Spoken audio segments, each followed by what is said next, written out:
Hello neighbors, it's Brad here at eTrailer, and today we're taking a look at installing the Airlift Load Lifter 5000 rear helper springs on a 2023 Toyota Tacoma.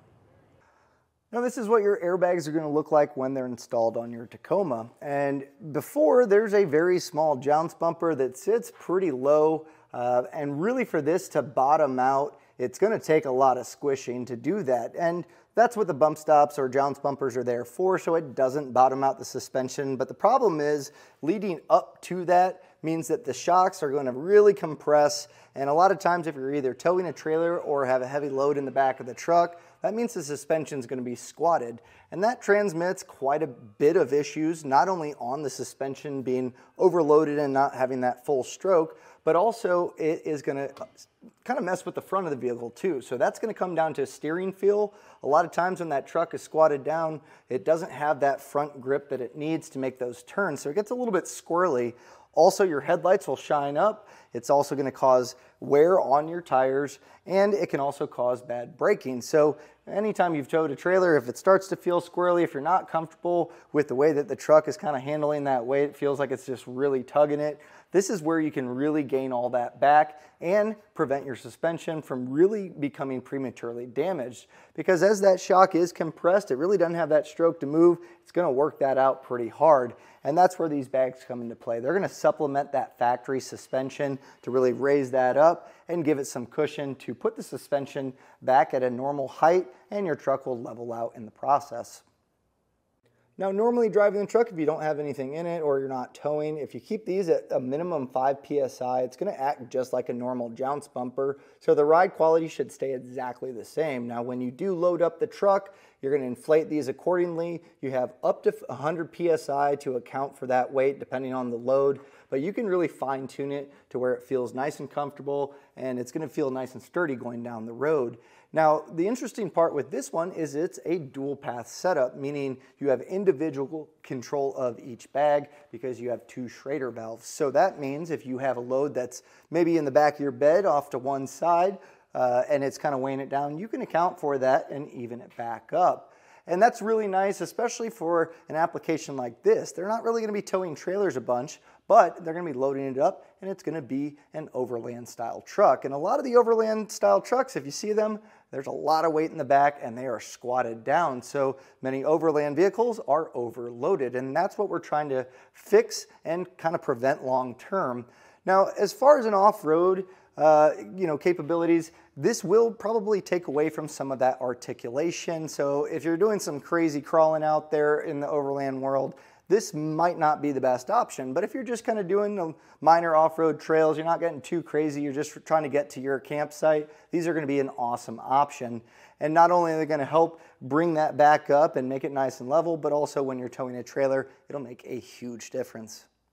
Now, these are pretty heavy duty for this truck. These are rated at a 5,000 pound capacity. So you're not necessarily gaining 5,000 pounds. 5,000 pounds is what it can handle. But on a Tacoma like this, I think this is going to be more than enough. Another great thing about this, if you want to add it on later on, a compressor system to where you have onboard air, you can manually or fill these at the push of a button, whether it be from an app or a controller. This can be tied in, so it doesn't matter which brand compressor you get, this will work well with it.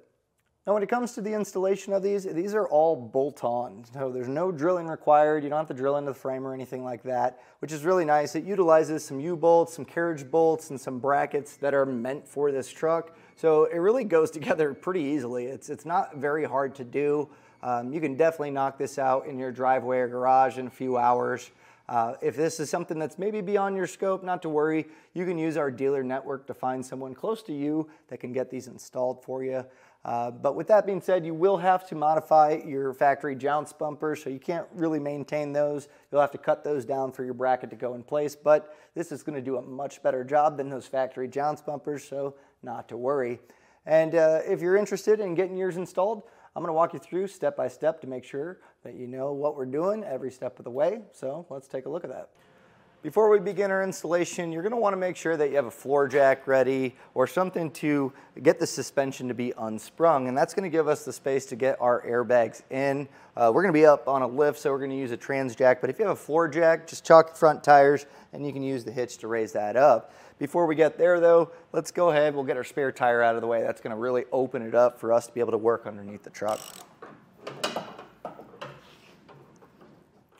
In order for our bags to go in place, we have our factory jounce bumpers here, and we're not going to remove them. We're going to be trimming them to where from the base or at the top of the leaf spring, it'll go up 3/4 of an inch. I recommend maybe erring on the side of caution and cutting a little bit more, because eventually this plate is going to sit here, and we want to make sure that we have that clearance. So you can actually use this plate to mark out exactly where it's at. Just kind of align these bottom parts at the top of the leaf spring, make your mark, and then we'll cut that out.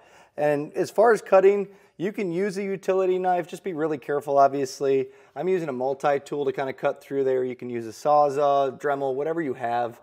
Just know that with the power tools, it's rubber, so it's going to stink pretty bad as far as having that burning rubber smell. But either way, we're going to go ahead and cut both of these down, and then we'll just test fit to make sure that bracket will fit there.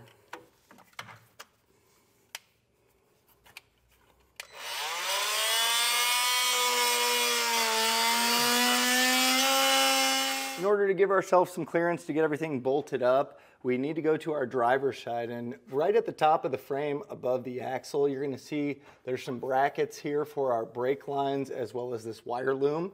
And these are bolted in. There's going to be 3 bolts, and they're all going to be a 12mm ratcheting wrench to get these out. Just because of the clearance, a ratcheting wrench is going to work best here. Now, you can see it here and you can access it with a wrench, but you can also gain access by going from the wheel well side in. You'll be able to see those and get those removed. We are going to be reinstalling them later, so make sure you're keeping them handy.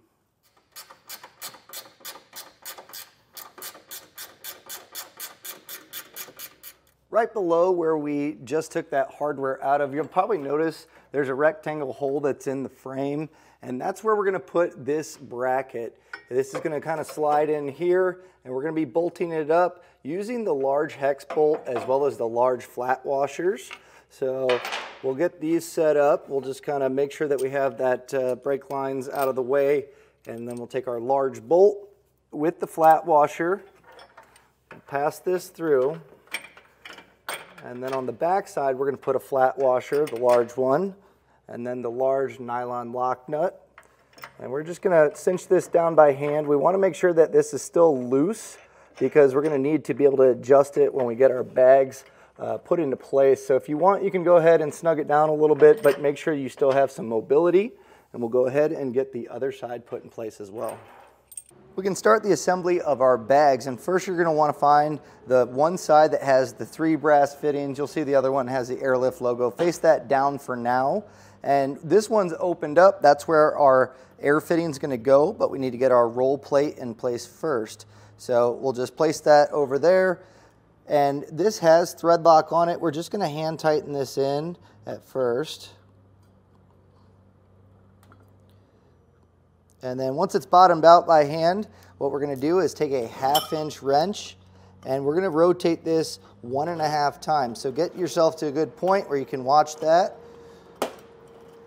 There's 1, there's 1/2, and you don't want to go any tighter than that. That can damage the brass fitting. And then we'll just go ahead and do the same thing for our other bag. We'll grab this bracket, and you'll see there's this welded on tab. That needs to make sure that it's facing up.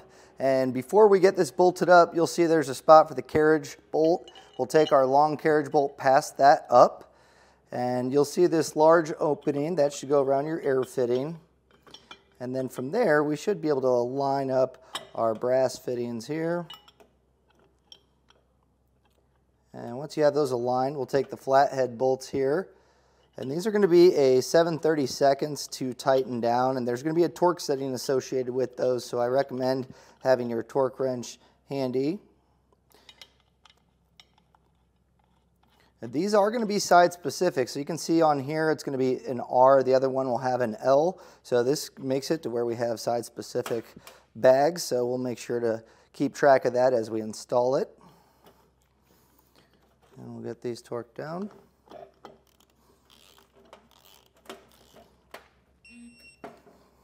So now it's really important as far as orientation to make sure everything is bolted up correctly. So we have our left side. I'm going to flip this over and kind of put it on the edge here so we're not resting it on our valve. So I have my carriage bolt back here. We're going to need to grab another roll plate, and that's going to align here. And then we're going to grab this bracket. These are not side specific, but we do need to orientate them in a certain way. So where our carriage bolt is, which is on our back side, that's where this flat edge is going to go. You can see it tapers in. So just make sure that you have this towards the carriage bolt. And then we're going to line this here. And then we're going to grab our flathead screws. And we'll get these started. And then we'll torque them down and repeat the same steps on the other bag.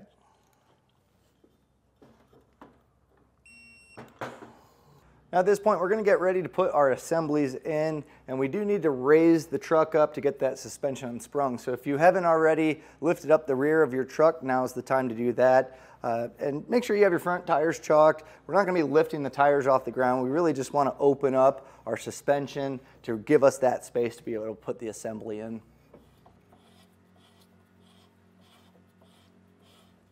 We're going to grab our driver's side assembly, and we're going to have the air fitting. It's going to go slightly on the outside of the frame rail, but towards the back of the truck. So we'll get this slid in here.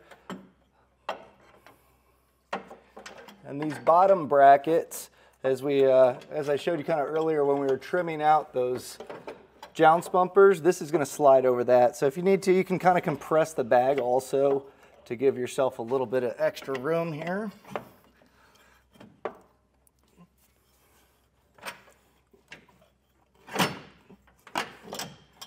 And there's this notch that's kind of cut out here, as well as that welded on part. And what that's going to do is that welded portion is going to kind of sit here, and that notch is going to be right here by where that bolt is. So just kind of get that into a nice spot that's kind of lined up with that.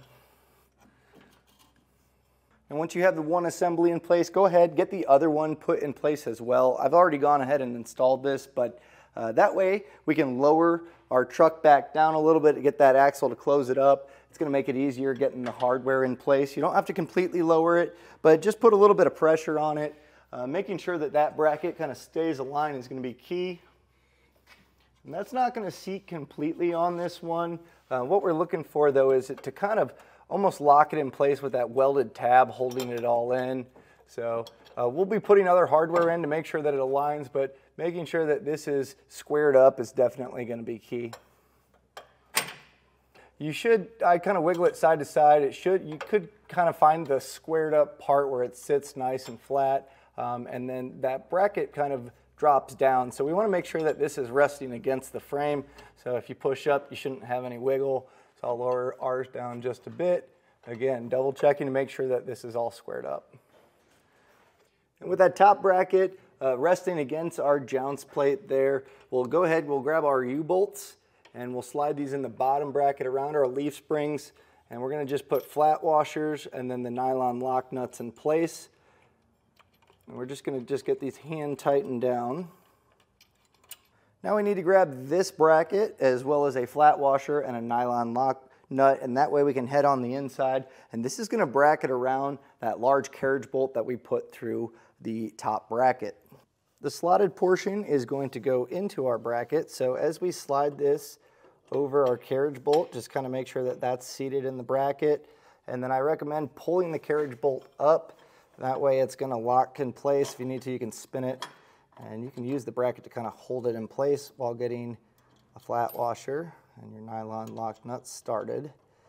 And you can obviously see that the other portion locks into this mounting point here, so just make sure that that's all together. And if it's not perfectly seated in that bracket right now, that's okay. As we tighten it down, we'll just make sure that we have that seated properly. All right.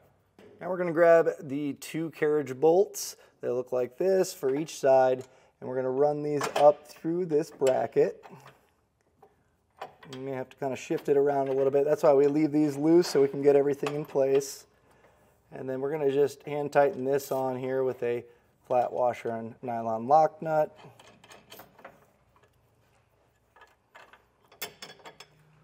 Now with these carriage bolts, what we're going to do is, this is slotted. We want to slide this back as far as we can, so make sure that the carriage bolts are pressed up first, and that way they're kind of locked in place. And we're going to get these tightened down with them all the way back like this, using a 9/16 socket. Now we're going to come back with the torque wrench, so we don't have to get crazy here. We just want to snug this up. And now we can head to the carriage bolt and nylon lock nut on our outside bracket. Just make sure that this is slotted in place and that you have this top part and that top jounce plate. And we're going to snug that down as well. Again, we're going to come back with the torque wrench, so no need to get crazy here. We just want our top plate to be really secure. So we'll get this all snugged down here.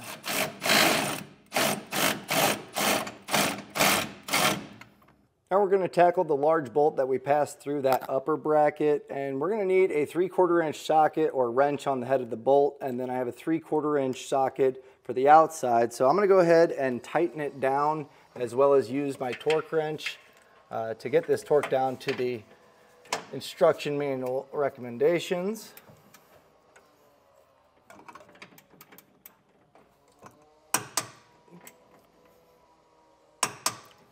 Now we'll head back to our upper carriage bolts as well as the larger one in the back on our brackets, and we're going to torque these down to the instructions.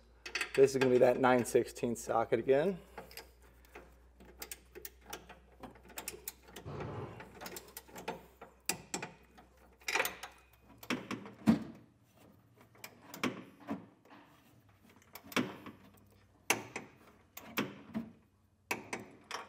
Now it's time to tackle our U-bolts, and these are going to be 9/16 as well. And what you're going to want to do is start on one side and then don't tighten it all the way down, go to the next, and then that way it's evenly drawing it up. You should have roughly about the same amount of threads on both ends when you're done. Now the back side you can get the torque wrench on with a socket, no problem. This one, unless you have a crow's foot attachment, you're going to have to rely on using an open-end wrench. At least for this one, you can use a ratcheting wrench on this one, but we're going to snug it down. So I would recommend torquing this back one first, seeing how many threads there are, and then get this pretty close.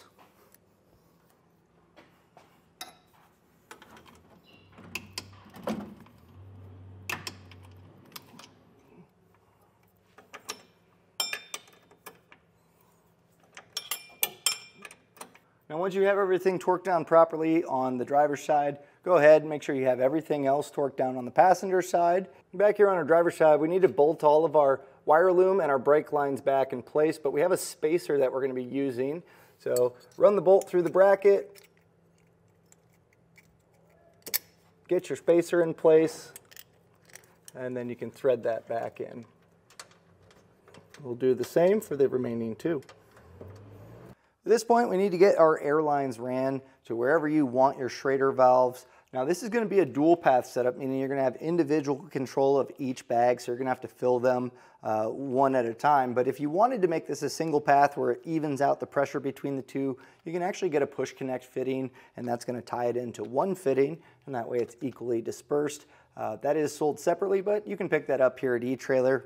Now when it comes to the airline, it's going to be one large line with Schrader valves on each side. So you want to find roughly about the middle. A lot of times what I'll try to do is figure out exactly where I want my Schrader valve and just kind of put them close together and then route the rest of the line back, make sure that it runs to the bag, and then cut the line. Now it's important to not use side cutters or anything along those lines to cut the line because you want it to maintain a nice circular shape, and when you use side cutters it's going to crimp it down, making it an oval. So I'm using tubing cutters. I highly recommend this. It's just a razor blade on a flat surface, so if you need to recreate it that way, you can totally do that. But that's going to get it a nice clean cut, which is going to translate to a better push connect fitting, and a lot of times if you do have any leaks on your airbags, that's where it's going to be coming from. So at this point, I'm going to go ahead, I'll get these mounted up first. Once you determine your location, I'll show you the hardware to do that. And then I run it back. That way, if there's any extra slack, we can cut that off and make it look nice and clean. Now you can mount this really wherever you want. A lot of times people will use this to become the license plate mount. and that's a great option. It keeps it nice and hidden. You can kind of mount it really wherever. You can drill through the plastic. Either way, just make sure it's accessible. And when putting it in place, no matter what it is, I have a bracket that I'm going to be using that I made. We first put on our hex nut, a star washer, then slide the Schrader valve through, and that's where we're going to finish it up with a rubber grommet, a flat washer, and then another hex. And then from here you can tighten it down. This back hex, normally I'll just back it all the way down. You can adjust it as necessary, and that's going to give you less or more Schrader valve sticking out, so you can kind of fine tune that. And you don't really need to tighten it down too tight. Just grabbing a 13mm socket and just hand tightening it is going to be enough to really get this in place. So just make sure it's in that orientation. We'll go ahead and get our other one in place, and then we'll get this mounted up and routed. I'll show you how I do that right after this. And when you route it, just make sure that you're keeping, obviously, these in the same setup as the bags. That way you're filling them accordingly. I just went up here using factory wire loom and then made my way up to the frame rail. Now on this one, I did go on the outside of the frame rail at the last little bit. That way I can avoid the exhaust. We have our shock on the front side of that, so we don't have to worry about anything here. And when pushing in your airline to a push connect fitting, you should get a little resistance, and as you push in, it'll drop in that little bit. Just give it a quick tug to make sure that it's seated properly. For our driver's side, I went across this wire loom here, along where our license plate is, and then made my way along the frame rail again. But this time I looped it on the inside and made my way over here just because we have the shock here, so I wanted to make sure to avoid that. Now zip tie up as necessary, make sure you don't have any tons of excess, and also you want to make sure that as you raise your spare tire back in place, it's not going to be in the way. Now we've officially installed our airbags, but we do need to test to make sure they're not leaking before hitting the road. And what I recommend doing is filling up your bags, I'd say about 40 psi is normally good, and audibly listen for it, but we're also going to take some soapy water and spray down our connections just to make sure we don't have any small leaks.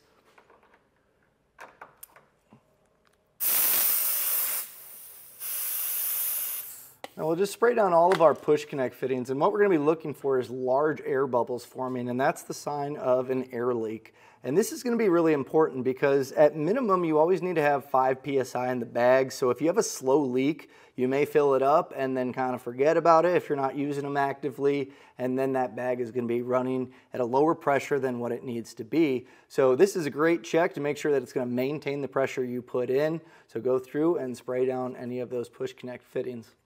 Now once we determine that there's no leaks, we can go ahead and get our spare tire put back up. You can cap up your Schrader valves, or you can hook up to your trailer, adjust the pressure accordingly, and start to enjoy the new ride with your airbags. And that was a look and installation of the Airlift Load Lifter 5000 rear helper springs on a 2023 Toyota Tacoma.